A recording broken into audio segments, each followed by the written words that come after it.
Hi, hello again, YouTube. Uh, I just got finished talking about Foxtrot, and now we're talking about what most say is the big one, selling England by the pound. Uh,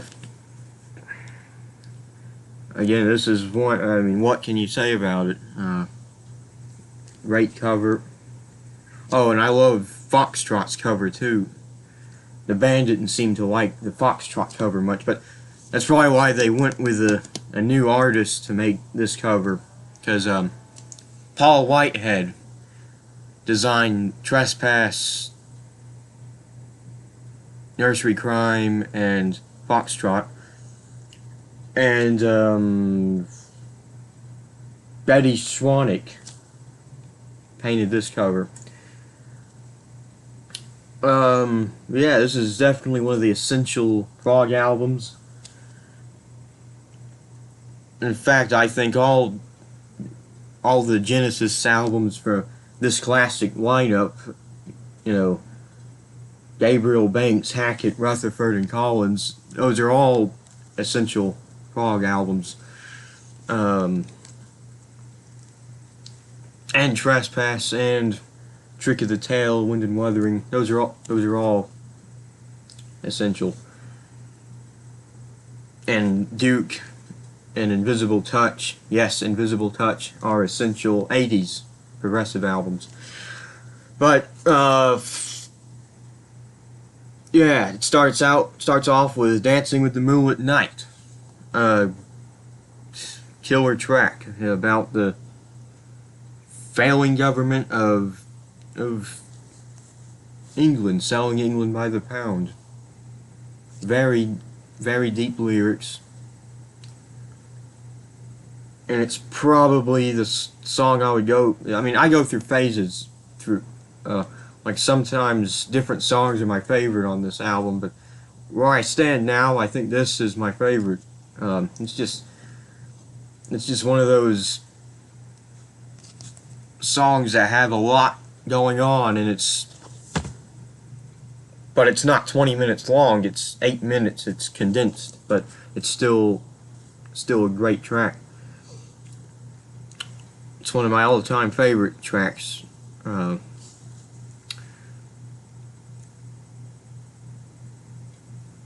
Yeah, great way to start an album. Quiet, all quiet, and then it builds up.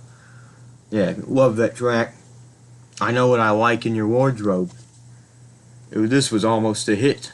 It was a live hit, but commercially it was almost a hit, which that was a start for them, commercial wise. Yeah, I really like this one too. Uh,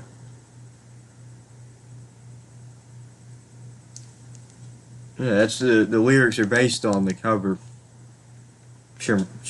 If you're watching this, you already knew that. But in case you didn't know, the lyrics are based on the cover. Well, it says right here. It says right on the lyric sheet. So you know this.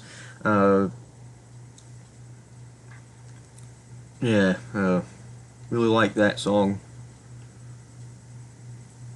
Nice little hit. Nice little 4-minute song.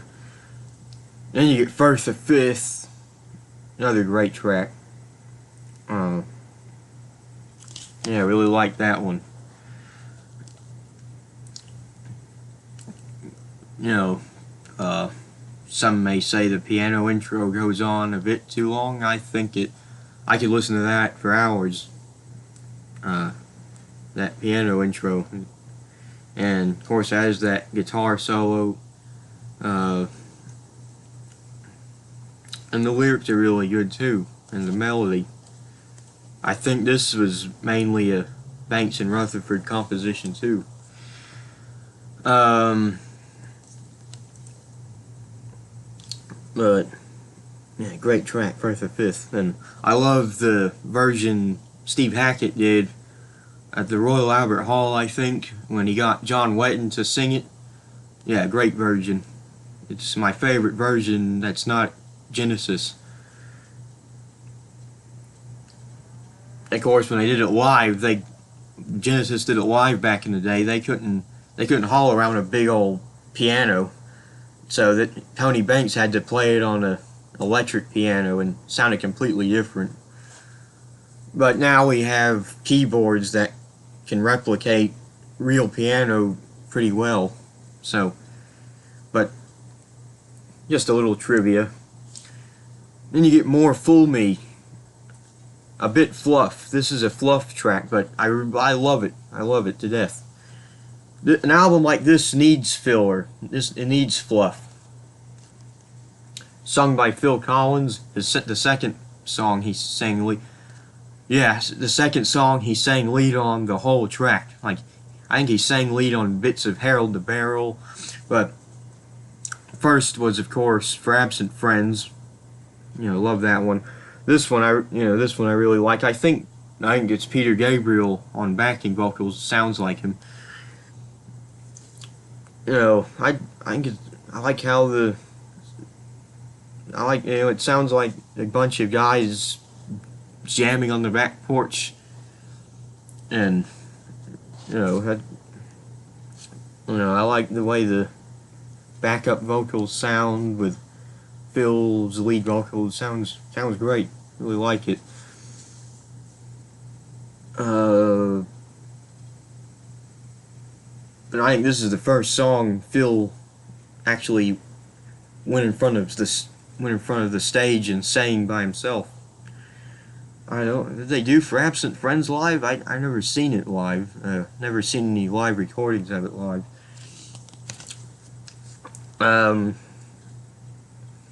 Then you get side 2. You get the Battle of Epping Forest. You know, this is usually a weak track for most people. I really like it. I always really liked it, actually. I think the clunky nature of all the lyrics being put together, it's a lot of lyrics.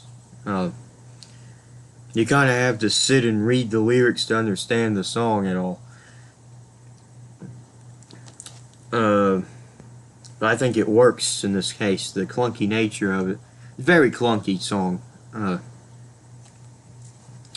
it really works.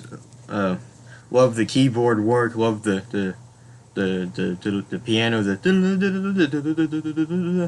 on the chorus. And I love the part when he said, "You are a Robin Hood."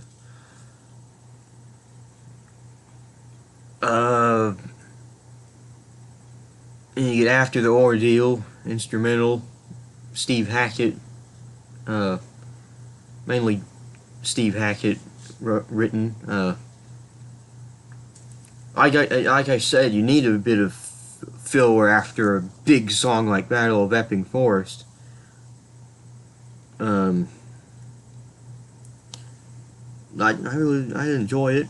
It's a nice little interlude between another long song, The Cinema Show.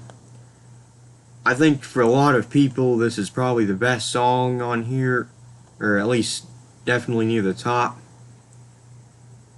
For me, this one's probably my least favorite of the long songs. Nothing wrong with the song, but I don't know. I always just liked the other long songs a bit more. Now this one's the opposite of Battle of Epping Forest. There's not so much lyrics on it. You get that bit at the end. Again, I think that bit was written by Banks and Rutherford and maybe Collins. Yeah, Peter Gabriel agreed to not sing shit out lyrics over Tony Banks and Mike Rutherford's precious melodies. Well, it's good in this instance. It works without lyrics. The bit at the end, it's definitely meant to not have lyrics. And few Genesis songs over the years work better without lyrics. Like, well, we'll talk about it in a few reviews later. It's a song from And Then There Were Three, and it's about a cowboy. And the music has nothing in common with the lyrics. I'll let you guess that one. But we'll talk about how much of a clunker that song is later. But Cinema Show, it's different. It's a classic. It's a classic Genesis material. You need to hear it. I'm not going to deny that. But it's never been one of my very favorites. But I'm always like that. There's always something popular by a band that's not really my favorite, but it's definitely essential listening. And it ends with Isle of Plenty, where he lists off a bunch of food ingredients. I think it's a great way to clever way to close an album. Of course, you have to read the lyrics to understand it, because it's gonna fly right over your head if you just listen to it without reading the lyrics. Yeah, and this isn't easy listening stuff. You know, you have to read the lyrics to it. After you read the lyrics a few times, then it gets easy listening. Then you know all the words, and you don't have to read it. But yeah, like I said, I go through phases. Some days this is the best album for me. Other days like I said, I'm a foxtrot kind of person. Well, actually, it's hard to tell really. This is a very cohesive album. It's you know, very balanced. You get something from everybody in the band. You get some of Gabriel's best vocal deliveries, some of his best lyrics. You get a lot from Hackett. The epic solo of Firth V, After the Ordeal, and great stuff. Even Mike Rutherford, you get his electric sitar on I Know What I Like. And you get some badass bass work from him too. Very underrated bass player. Definitely try paying attention to his bass playing, and you'll agree with me. Then you get a lot of Banks. You get a lot of Banks on every album. He's kind of the lead musician. He's always been. Of course, you have some of his best bits on here. You know what bits I'm talking about. And Phil, you get some of his best drumming, and a song from him, a song that he sings, More Fool Me. So you get something from everybody here. So in some ways, this is the Genesis album.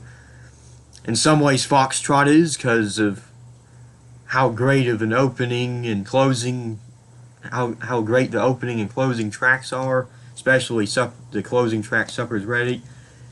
That's song-wise, the peak of their career. But The Lamb Lies Down on Broadway, the next album, well, you'll hear what I think of that album. You'll hear soon enough. So, yeah, this is Selling England by the Pound by in terms of a rating.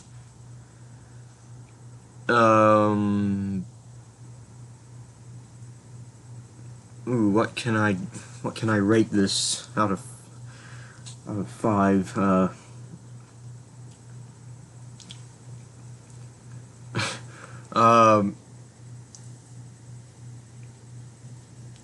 It gets Firth of 5 stars out of 5.